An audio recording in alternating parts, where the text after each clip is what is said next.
shall fight against Mesopotamia. They shall fight against all the sons of Assyria and Persia. O Efeito Nostradamus. Episódio inédito. A seguir, por History.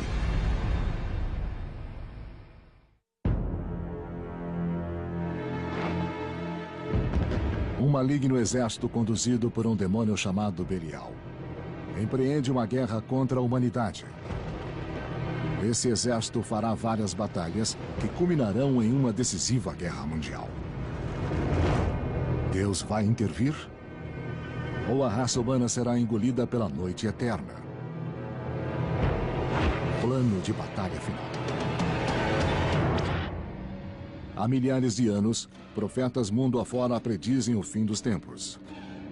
E muitos dizem que o apocalipse está próximo. Chamamos essas convergências teóricas entre as profecias de fim do mundo e os eventos atuais de o efeito Nostradamus. Como vai ser o começo do fim?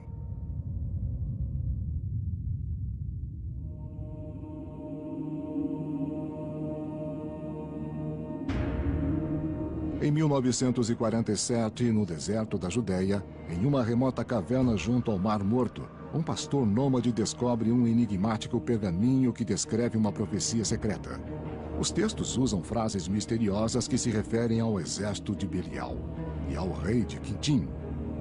Serão essas frases o prenúncio de que duas forças, uma da luz, outra das trevas, vão se confrontar em um cataclismo final, resultando em uma terceira guerra mundial?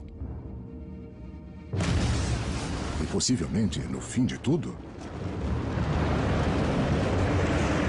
Dentre os muitos manuscritos do Mar Morto há o chamado Manuscrito da Guerra, com suas profecias de morte. Mas para quem é essa mensagem? Escrito há milênios, o manuscrito foi deixado em meio a uma guerra que arrasaria o judaísmo e deixaria o templo reconstruído de Salomão em ruínas. O Manuscrito da Guerra é o único relato existente de um grupo de judeus místicos que declara conhecer os eventos da última das guerras. O propósito do manuscrito é dar a conhecer um evento profético, algo por vir.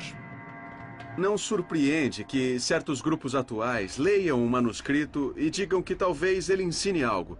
Se pudermos alinhar os diferentes estágios da batalha com eventos contemporâneos, talvez tenhamos a chave para decifrar esses mistérios divinos. Vamos examinar se nós, que vivemos hoje, somos os destinatários do Manuscrito da Guerra, um documento de 2000 anos que explica em detalhes aterradores o fim do mundo. A profecia contida no Manuscrito da Guerra converge com outros textos do Novo e do Velho Testamento? Será similar ao dia do juízo de outras culturas? E estarão os eventos atuais descritos no manuscrito sugerindo que o passado pode revelar o futuro? É mais um exemplo do efeito Nostradamus.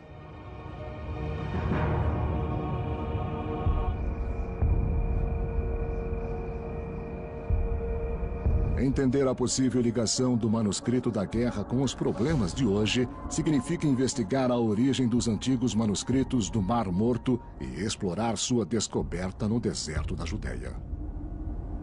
Os manuscritos do Mar Morto eram um grupo de documentos encontrados em 1947 perto do Mar Morto, daí o nome. Foram achados em uma caverna por um jovem beduíno pastor, diz a história. Os manuscritos são uma coleção de textos bíblicos que demoraram 200 anos para serem escritos. Coletivamente, contém fragmentos de quase toda a Bíblia hebraica, ou Velho Testamento. Arqueólogos descobriram mais 10 cavernas nas proximidades, contendo quase 900 documentos escritos em peles e papiros selados em jarros. Os manuscritos são importantes porque são muito próximos das fontes originais de boa parte da Bíblia hebraica. Quando olhamos para as origens do cristianismo, tratamos com textos que foram manipulados, traduzidos, que não nos dão uma história fiel, mas uma interpretação da história. Os manuscritos do Mar Morto saíram diretamente de um grupo de pessoas que os escreveram. Isso nos dá uma ligação direta com as crenças deles e, de certo modo, com a história deles. Provavelmente foram escritos entre 170 a.C. e 68 d.C., e acredita-se que os manuscritos sejam o que restou de uma pequena seita judaica que vivia em Qumran, um planalto no deserto da Judéia, ao longo do Mar Morto, 19 quilômetros a leste de Jerusalém. A seita é conhecida como a dos Essênios. Isso significa que viveram no tempo em que o judaísmo rabínico e a comunidade que cercava Jesus, que acabou sendo sua igreja, estavam em formação. Só por isso já são um achado extraordinário. O que se tem são textos manuscritos autênticos de uma comunidade que viveu naquele tempo. Peritos acham que os essênios escreveram os manuscritos, mas quem são eles? Era um grupo de extremistas judeus que sentiu que tinha de se afastar da sociedade para se manter religiosamente puro. Fizeram isso porque estavam descontentes com sua sociedade que achavam doentia, e da qual não queriam mais participar por achar que esta sociedade estava afastada de Deus. Segundo estudiosos, os essênios acreditavam que os judeus tinham irritado a Deus por não viverem segundo as Escrituras e por serem seculares demais. Por isso, Deus permitiu que tantos invasores conquistassem as terras dos judeus, como os romanos. Os essênios eram comandados por um líder carismático que chamavam de Mestre da Integridade. Dão a ele o mérito de reunir e orientar o grupo. Era um líder muito carismático, a quem Deus deu a habilidade de interpretar corretamente as Escrituras, e os fiéis do movimento acreditavam na interpretação dele. Alguns historiadores acreditam que o Mestre da Integridade era membro dos saduceus, uma classe sacerdotal judaica expulsa pelos romanos. Os essênios acreditavam que os saduceus eram os sacerdotes do sagrado templo judaico de Jerusalém. Apesar de dizerem que os essênios viviam uma vida pacata, muitos os consideravam um culto apocalíptico. As pessoas acham que os essênios, como grupo, eram amantes da paz, reservados, apolíticos, meditativos. Não foi esse grupo que escreveu os manuscritos do Mar Morto. Eles são definidos pelo que os manuscritos dizem. Não são amantes da paz, nem são meditativos. Os manuscritos são apocalípticos, militantes e agressivos.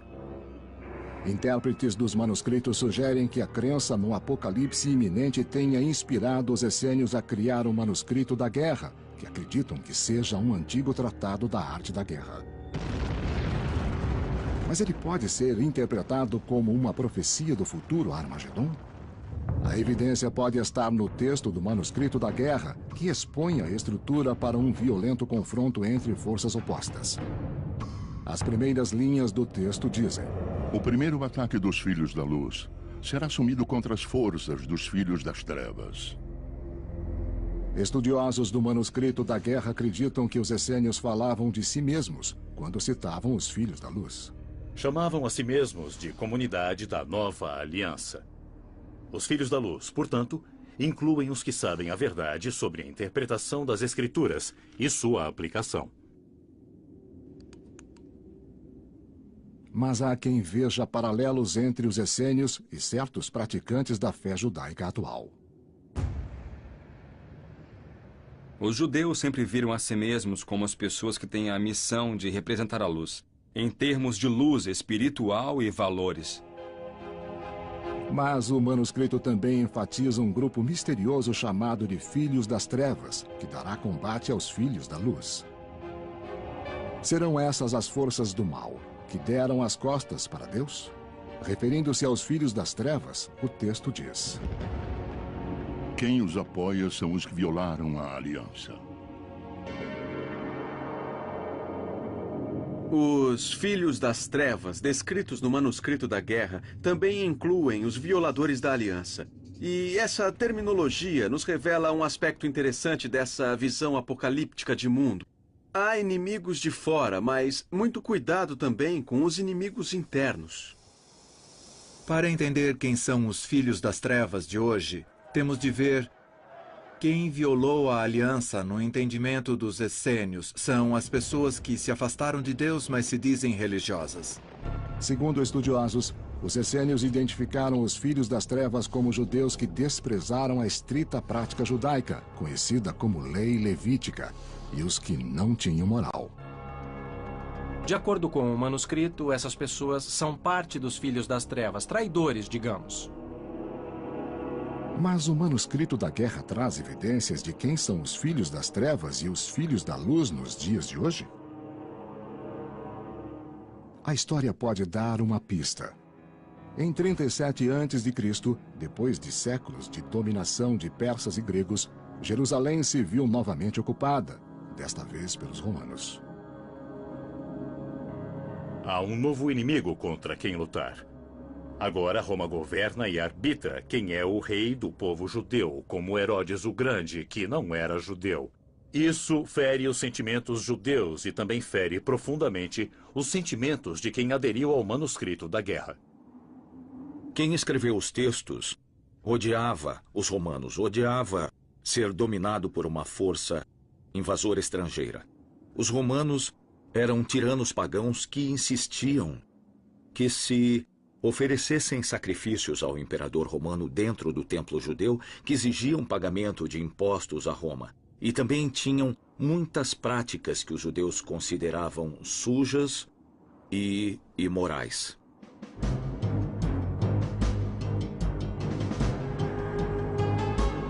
No ano 66 de nossa era, grupos judeus se revoltaram contra os romanos, mas acabaram sendo exterminados e em 70 depois de Cristo, seu espaço sagrado, o segundo templo de Salomão, foi destruído.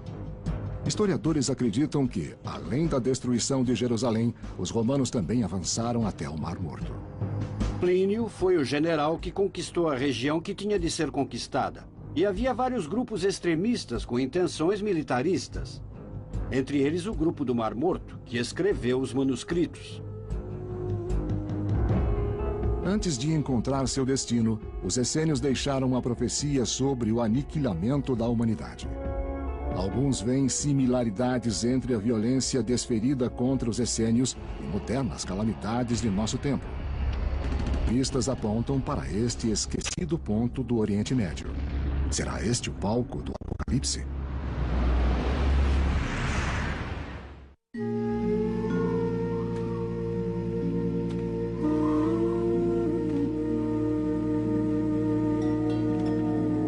Os manuscritos do Mar Morto são uma das maiores descobertas do século XX. Entre esses antigos textos tem a profecia de uma batalha final entre o bem e o mal. As forças da luz e das trevas. O manuscrito da guerra. Há quem interprete que ela prediz a Terceira Guerra Mundial em nossos dias. A realidade mostrada no manuscrito da guerra fica no nível da expectativa. Mas se aceitarmos que o manuscrito reflete o texto bíblico, então essa realidade terá de acontecer no futuro. Segundo peritos, nada menos de 900 textos falam dos tempos violentos e difíceis que os essênios viveram sob a dominação romana.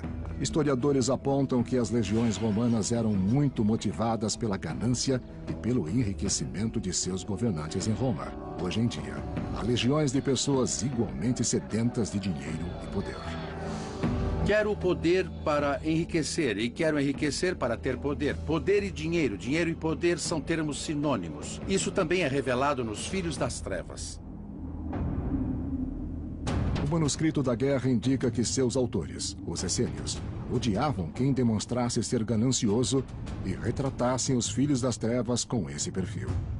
Porque são uma congregação perversa. Sua força é como uma fumaça que se dissipa. Toda criatura da ganância vai definhar depressa, como flor em tempo de colheita. Segundo alguns estudiosos, o manuscrito da guerra sugere que as chamadas trevas, inimigas das pessoas boas, são sem moral e são guiadas pela ganância. No manuscrito da guerra, o imoral e ganancioso líder dos Filhos das Trevas tem um nome: Belial. Maldito é Belial por seus contenciosos propósitos, assim como por sua censurável conduta, e malditos são os espíritos que o cercam por suas más intenções.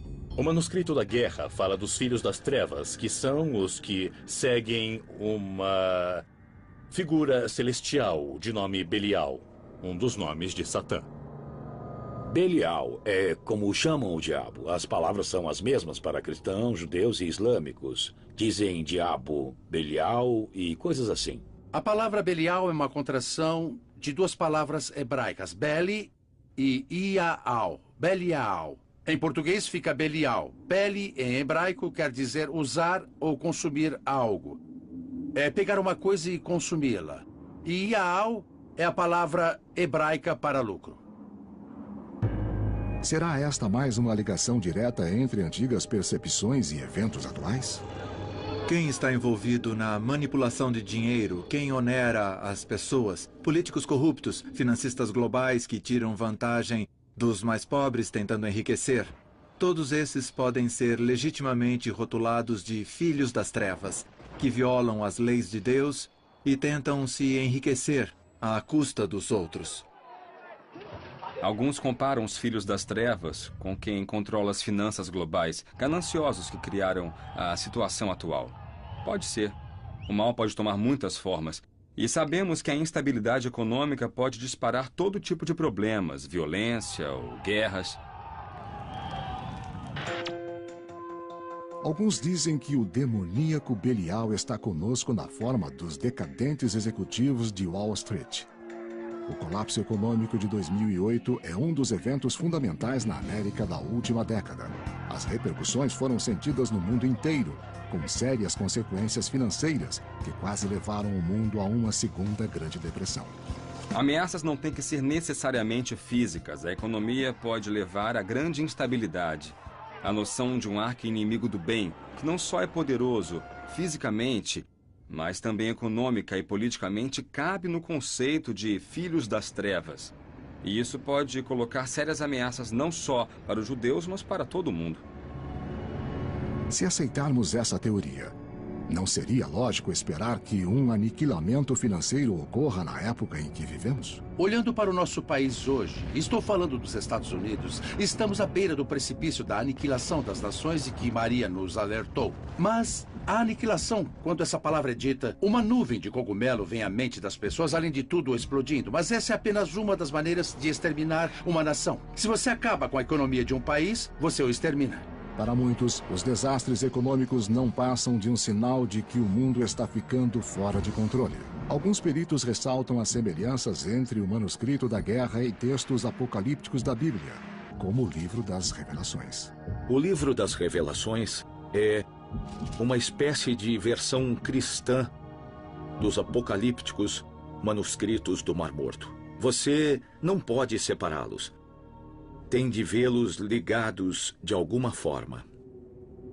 Quando se lê o livro das Revelações, vemos as mesmas pragas. Também há trombetas e julgamentos, e no manuscrito da guerra as mesmas coisas acontecem. Há um conflito cósmico entre o bem e o mal, entre Deus e o diabo, afinal.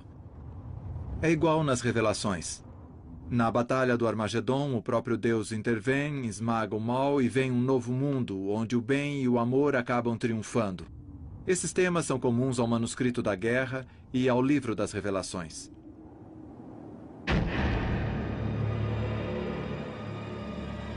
Estudiosos também veem uma convergência entre o manuscrito da guerra e profecias do dia do juízo final da Bíblia judaica mais aceita, o Velho Testamento.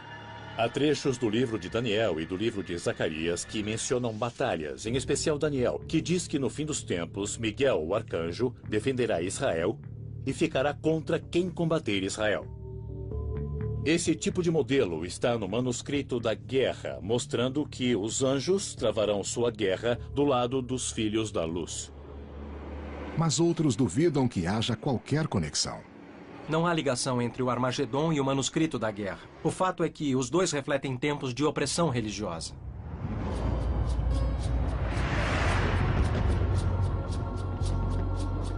Mesmo assim, as profecias da Bíblia judaica, do livro das Revelações e do manuscrito da guerra convergem ao predizer destinos semelhantes para a humanidade. Será mera coincidência ou algo mais? Talvez seja um aviso insistente. Haverá uma tormenta se preparando hoje? Uma tormenta do mal que reúne forças e que ecoa nos antigos textos? O manuscrito da guerra aponta para a grande força dos filhos das trevas. E para quem acredita na profecia, o texto prediz o exato lugar onde a Terceira Guerra Mundial pode irromper.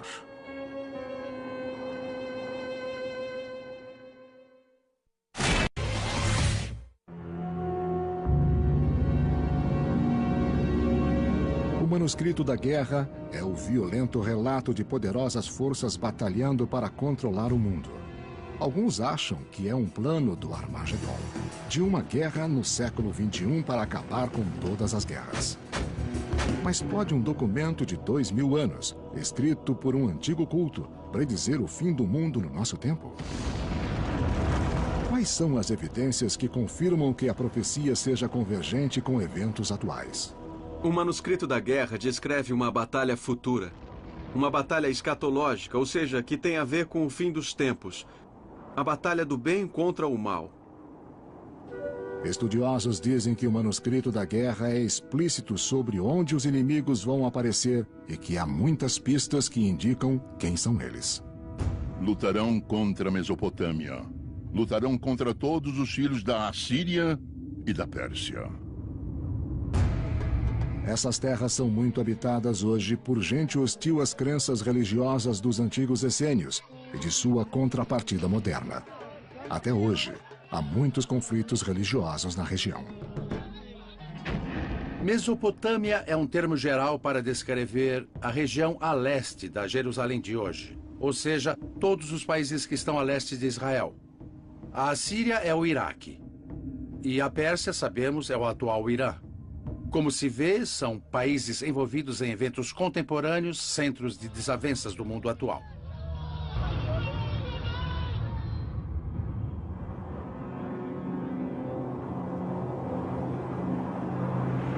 Essas áreas representam os inimigos passados, presentes e futuros dos filhos da luz?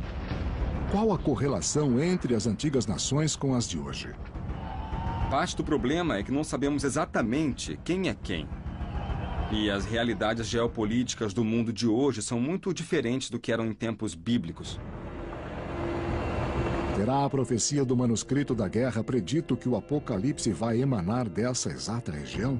Uma região em que cristãos, judeus e muçulmanos se enfrentam há mais de 2000 anos? O Oriente Médio é o centro da civilização humana e sempre esteve no centro de grandes conflitos entre grandes civilizações. São 3 religiões, cada uma achando que tem a palavra final sobre a mensagem de Deus para a humanidade. Isso não se concilia por mais que se tente. E 2 dessas religiões vivem uma em cima da outra no Oriente Médio.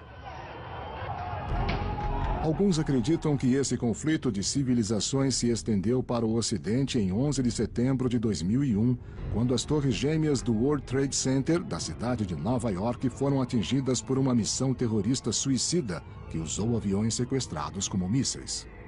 Já tinha havido vários ataques nos últimos 50 ou 60 anos. Houve muitos distúrbios com militantes islâmicos na Europa e no Oriente Médio.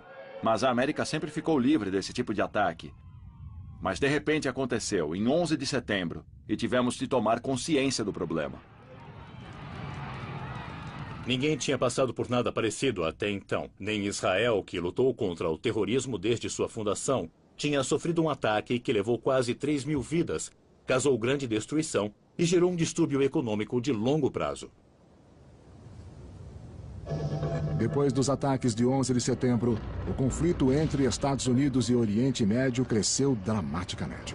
Os eventos de 11 de setembro levaram guerra ao Afeganistão e ao Iraque, guerras que estão se espalhando por regiões adjacentes. Vários conflitos graves acontecem simultaneamente no Oriente Médio. Há várias batalhas por poder, por posição e por controle. Existe o conflito Irã-Iraque, que acabou transformando o Irã numa superpotência local. E os países árabes, em geral, temem por um desequilíbrio de poder que pode levar a uma corrida por armas nucleares na região. O Irã ocupa a região mencionada no manuscrito da guerra como sendo a Pérsia, e tem sido um centro de conflitos no Golfo Pérsico há anos, com seu governo islâmico profundamente conservador e ativamente hostil ao Estado de Israel. O Irã tem um papel significante no Oriente Médio e a perspectiva do país desenvolver armas nucleares coloca os outros estados árabes em posição insegura. Quem crê na profecia sugere que é mais do que uma coincidência que as nações mencionadas no manuscrito da guerra, Mesopotâmia, Assíria e Pérsia, sejam os países envolvidos em conflitos atuais.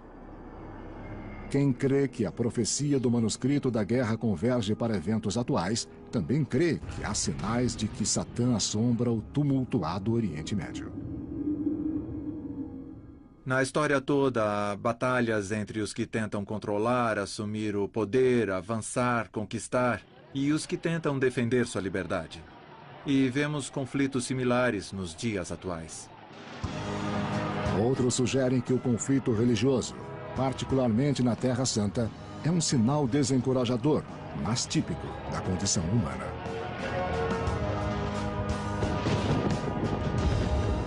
O que mais evidencia que o manuscrito da guerra seja uma verdadeira profecia? Segundo o manuscrito, 7 grandes batalhas vão acontecer e culminarão no fim dos tempos. Para alguns sábios, 6 dessas batalhas já podem ter acontecido, o que prepara o cenário para o último conflito do bem contra o mal.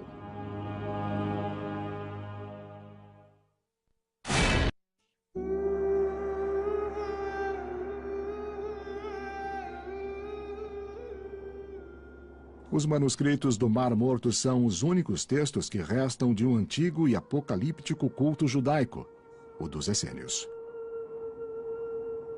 Um, em especial, o manuscrito da guerra, é considerado pelos peritos como sendo um manual para o Armagedon. Há quem diga que a mensagem desse manuscrito seja convergente com eventos dos dias de hoje. O manuscrito da guerra é parte de um cenário maior de fim dos tempos. É parte da visão judaica de como o mundo vai evoluir, e o mundo cristão herdou isso. Mas há um problema: a cronologia.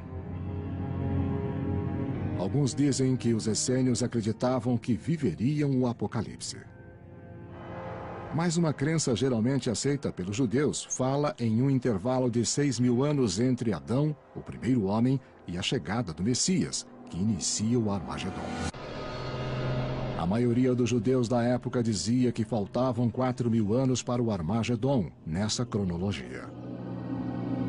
Estariam os essênios usando outra cronologia, talvez trabalhada por um de seus sábios?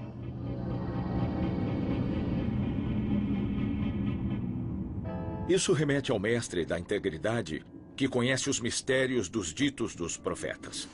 Em outras palavras, o mestre da integridade é capaz de ler e entender as Escrituras e entender exatamente como as antigas profecias estão se cumprindo no tempo e no espaço. Segundo o manuscrito, os essênios acreditavam que a guerra final incluía a volta de todas as tribos de Israel à Terra Santa. Os filhos de Levi, os filhos de Judá e os filhos de Benjamim lutarão contra todos os exércitos, quando a diáspora dos filhos da luz retornar da imensidão do mundo e se instalar nas plagas de Jerusalém. Nesse aspecto, o manuscrito da guerra e os mais aceitos textos bíblicos estão em sintonia. A Bíblia ensina claramente que no fim dos tempos haverá uma reunião das tribos de Israel e que o inimigo se reunirá para combatê-las. Mas no primeiro século antes de Cristo, na Judéia, só havia basicamente as 3 tribos citadas como sendo de filhos da luz: Levi, Judá e Benjamim. Se o manuscrito da guerra for exato, sua predição referente à volta do povo judeu a Israel se alinha com os textos bíblicos do Apocalipse. São comumente indicados 2 eventos do século XX que confirmam a profecia do retorno do povo judeu à Terra Santa. Primeiro, em 1917, a Grã-Bretanha tomou controle da Palestina e, na Declaração de Balfour, convidou os judeus do mundo inteiro a voltarem para Israel.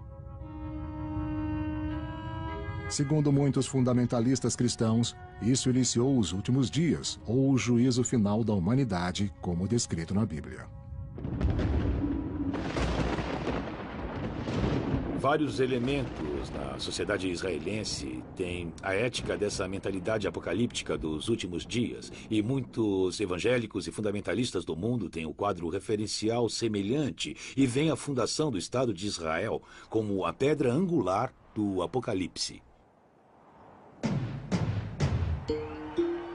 Em 14 de maio de 1948, o Estado de Israel foi estabelecido, mas seus vizinhos árabes não o reconheceram.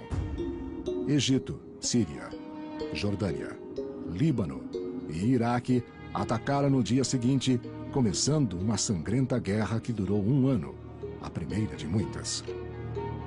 Os árabes estavam convencidos de que a criação de um Estado judeu era injusta, que não deveria existir, e foram à guerra para evitar a criação desse Estado. E os israelenses acabaram ganhando essa guerra.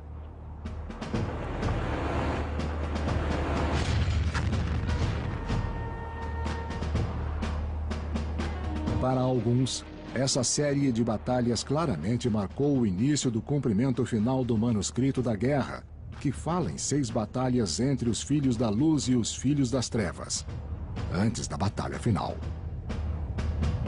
3 vezes os filhos da luz triunfaram. Mas não exatamente. Foram vitoriosos de momento, mas não venceram de fato.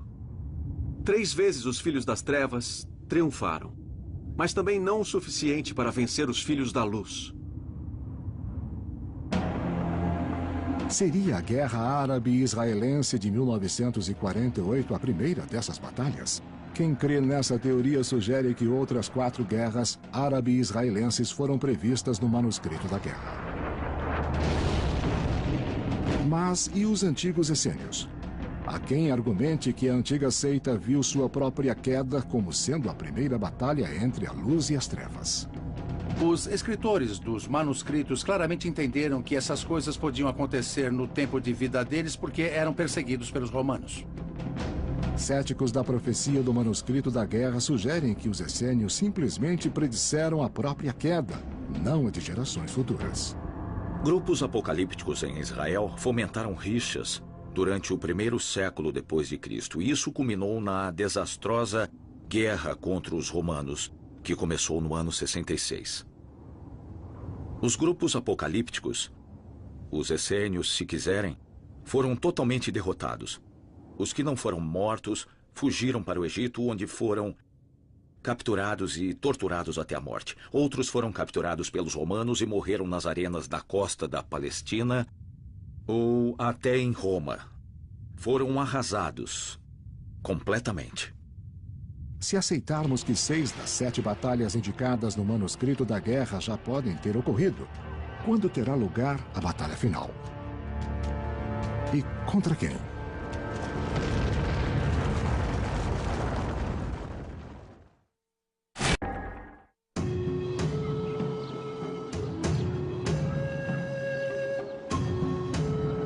Será o manuscrito da guerra um simples manual que traça uma estratégia militar? Ou, como sugerem muitos, é uma visão profética da Terceira Guerra Mundial? Segundo quem crê no manuscrito da guerra, a apocalíptica profecia escrita por membros de um antigo culto judaico há 2000 anos pode estar convergindo com eventos atuais. No fim, o processo pode ser muito doloroso e difícil, e ninguém sabe se vai estar aí para ver o fim da história. A perspectiva é assustadora. É engraçado, mas podemos dizer que a motivação de quem escreveu o manuscrito da guerra é a mesma de muita gente de hoje que espera a batalha do Armagedon no Oriente Médio a qualquer momento. Isso só pode ser considerado muito, muito perigoso, porque nosso sistema de crenças afeta nosso comportamento. Se acreditamos muito em alguma coisa e pensamos o tempo todo o que vai acontecer, é provável que nós mesmos façamos acontecer. Os autores do manuscrito da guerra, os essênios, acreditavam que uma guerra futura seria conduzida por uma figura satânica chamada Belial, que será seguido pelos imorais e os que se voltaram contra Deus. Algumas interpretações do manuscrito da guerra sugerem que os filhos da luz e os filhos das trevas vêm se enfrentando desde o tempo de Jesus. Mas alguns peritos duvidam que a relevância do manuscrito para o mundo atual possa ser determinada. O texto em si é muito aberto. O que você tem é gente que pensa que está do lado do bem e gente que pensa que é inimiga do que é certo. Quer dizer, quando as pessoas usam o manuscrito da guerra para discussões políticas dos dias de hoje, falam mais da própria ideologia do que do conteúdo do manuscrito.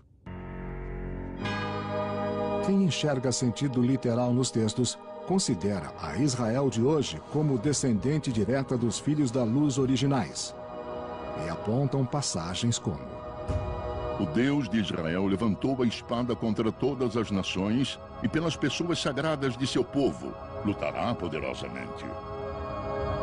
Os judeus sempre se viram como um único povo com a missão de elevar o mundo, de livrar o mundo do mal e de trazê-lo de volta ao ideal espiritual que havia antes de tudo cair. Voltar ao Jardim do Éden, por assim dizer.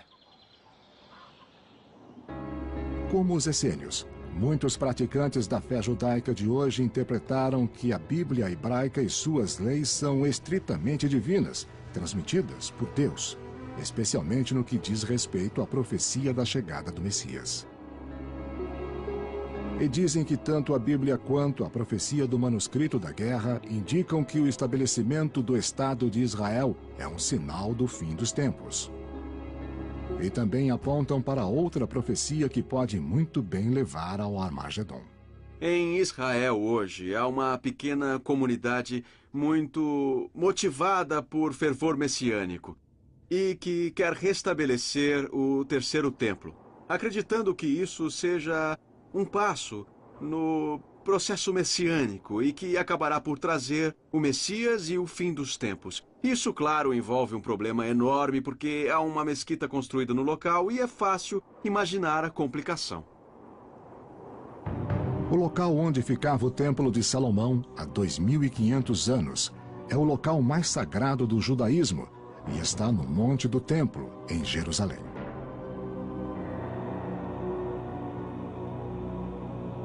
O Monte do Templo é muito importante para os judeus porque diz a tradição que ali Abraão foi sacrificar o filho.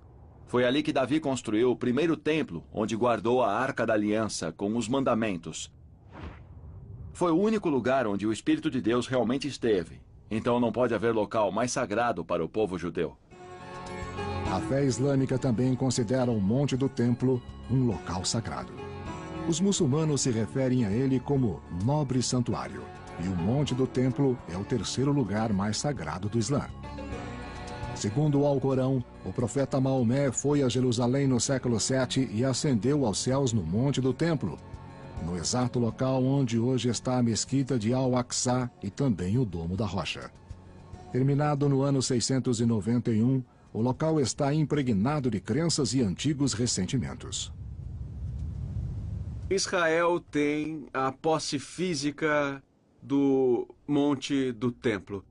Mas a coisa é mais complicada legalmente. Israel cedeu a posse legal a autoridades religiosas muçulmanas. Mas, ao menos, há a possibilidade técnica e logística de Israel dizer que quer construir um templo ali. Isso exacerbou o nível de engajamento e o nível de envolvimento desses grupos que pressionam para que algo aconteça. Mas há mais. Alguns fundamentalistas cristãos acreditam que a reconstrução do Templo de Salomão vai apressar a volta de Jesus, de modo que eles também querem a reconstrução. Há alguns membros de comunidades evangélicas nos Estados Unidos que apoiam a iniciativa porque acham que o grupo messiânico judaico está correto, exceto sobre a identidade do Messias. Agora, como isso vai acontecer, fica por conta de cada um, porque acho que o significado de jihad vai ficar muito claro se alguém tentar destruir os prédios do Monte do Templo. O mundo islâmico, sem dúvida, pegará em armas se o Domo da Rocha e a mesquita Al-Aqsa forem destruídos para construírem um templo judeu. Será o Armagedon. O Domo da Rocha, a mesquita Al-Aqsa e o local onde ficava o Templo de Salomão despertam extraordinárias paixões nos que consideram este lugar como o mais sagrado de todos. Alguns até receitam que fanáticos crentes do manuscrito da guerra possam ser encorajados a dar o primeiro passo para reconstruir o templo. E segundo acreditam, desencadear a batalha entre os filhos da luz e os filhos das trevas. A grande mão de Deus vai vencer Belial e os anjos de seu domínio. A maldade será vencida e nada restará. E não haverá sobreviventes entre os filhos das trevas. Os que pesquisaram o manuscrito da guerra dizem que existe coerência em acreditar que essa e outras profecias podem estar convergindo, e teorizam que o Oriente de hoje continua a ser a encruzilhada de civilizações e o palco do Armagedon.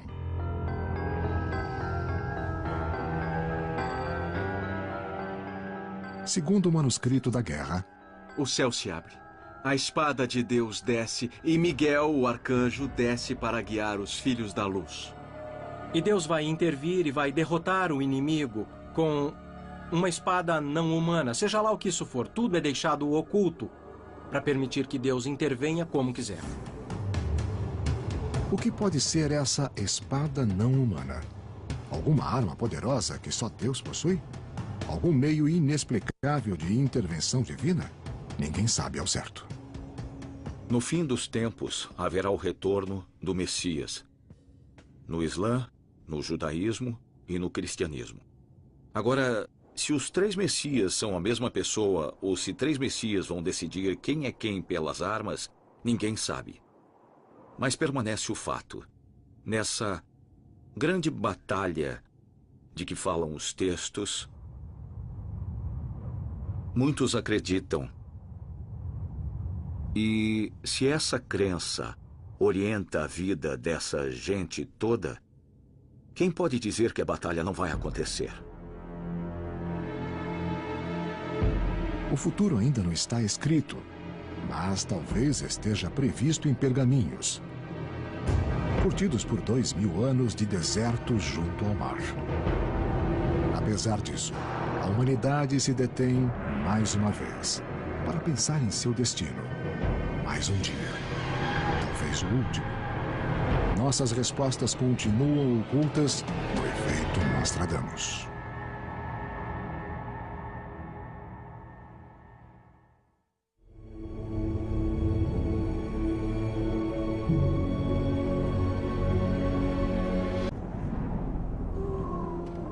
Arqueólogos descobriram mais 10 cavernas nas proximidades, contendo quase 900 documentos escritos em peles e papiros selados em jarros. Os manuscritos são importantes porque são muito próximos das fontes originais de boa parte da Bíblia hebraica. Quando olhamos para as origens do cristianismo, tratamos com textos que foram manipulados, traduzidos, que não nos dão uma história fiel, mas uma interpretação da história. Os manuscritos do Mar Morto saíram diretamente de um grupo de pessoas que os escreveram. Isso nos dá uma ligação direta com as crenças deles e, de certo modo, com a história deles. Provavelmente foram escritos entre 170 a.C.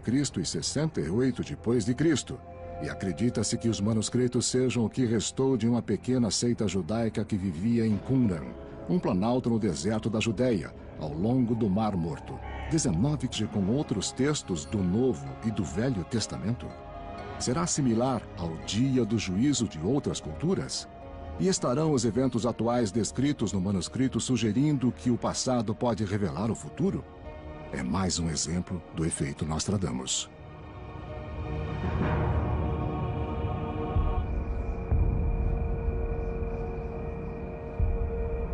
Entender a possível ligação do manuscrito da guerra com os problemas de hoje significa investigar a origem dos antigos manuscritos do Mar Morto e explorar sua descoberta no deserto da Judéia. Os manuscritos do Mar Morto eram um grupo de documentos encontrados em 1947 perto do Mar Morto, daí o nome.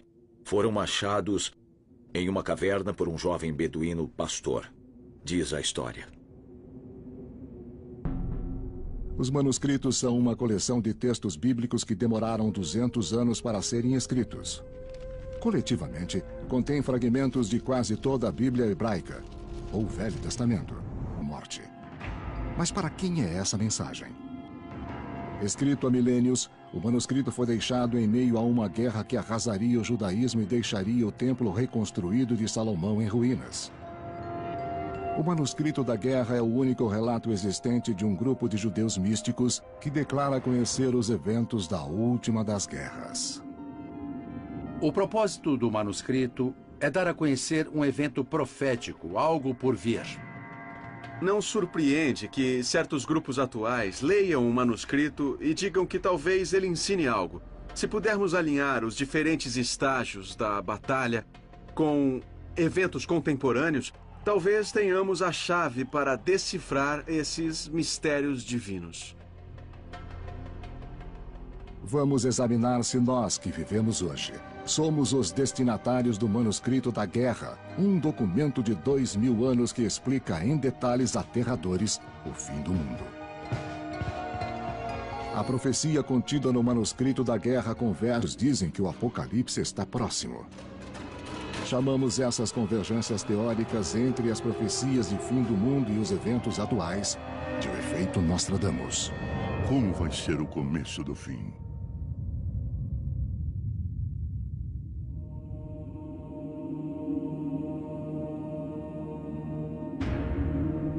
Em 1947, no deserto da Judéia, em uma remota caverna junto ao Mar Morto, um pastor nômade descobre um enigmático pergaminho que descreve uma profecia secreta. Os textos usam frases misteriosas que se referem ao exército de Belial e ao rei de Quintim. Serão essas frases o prenúncio de que duas forças, uma da luz, outra das trevas, vão se confrontar em um cataclismo final, resultando em uma terceira guerra mundial? E possivelmente no fim de tudo? Dentre os muitos manuscritos do Mar Morto há o chamado Manuscrito da Guerra, com suas profecias de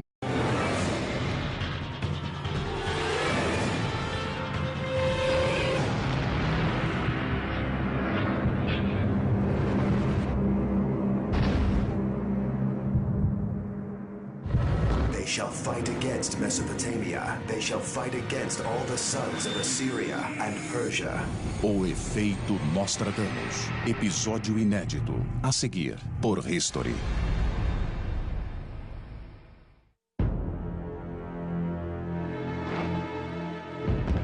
Um maligno exército conduzido por um demônio chamado Belial empreende uma guerra contra a humanidade.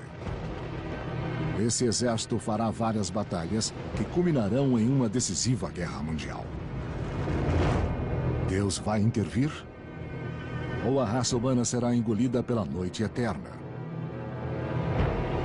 Plano de batalha final. Há milhares de anos, profetas mundo afora predizem o fim dos tempos. E muitos